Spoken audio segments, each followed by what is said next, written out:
Our story starts back in 1844 in not-so-merry England, where a group of weavers, fed up with the high price of company store groceries, pooled their money to buy their own food, creating a new form of business, the cooperative. The idea caught on. Here in the U.S., President Roosevelt gave electric cooperatives a jumpstart with the founding of the Rural Electrification Administration, the REA, telling American farmers and ranchers, if you want electricity, you can do it yourselves. And they did. Rural men and women quickly began scraping together the $5 needed for membership and equity in the co-op.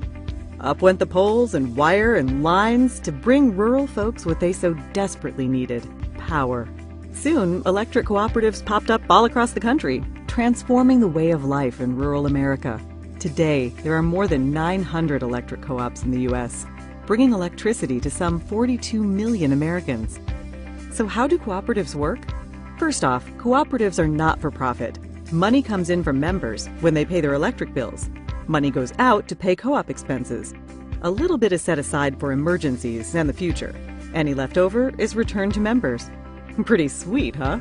But it's not just about the money. Co-ops exist only to serve their members. They have a unique set of cooperative principles. All may join, regardless of race or gender or creed.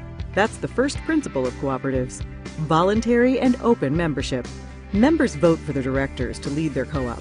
They vote yay or nay on big issues. Majority rules. That's the principle of democratic member control. Everyone pays a little money to become a member. An owner. We call that principle participating economically. Cooperatives believe and invest in education, training, and information. That makes them smart and sets them apart. Cooperatives stand on their own two legs. Decisions are made locally for local people.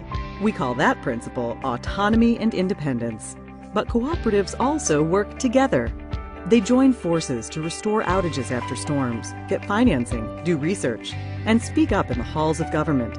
We call this hallowed principle cooperation among cooperatives. It's what makes us strong. And co-ops have a heart, a big heart. They help kids and industries and communities to grow.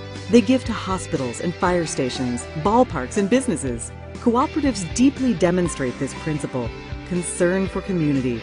Community. Community's a cool concept. Communities are just groups of people. And that is the cooperative's secret ingredient. It's the dedicated people who work day in and day out to provide reliable and affordable power. It's the elected people who shape the policies and tackle the big issues. For the most important group of people, the members. Members. The whole reason cooperatives exist. Now that's the cooperative difference. And that's the cooperative advantage.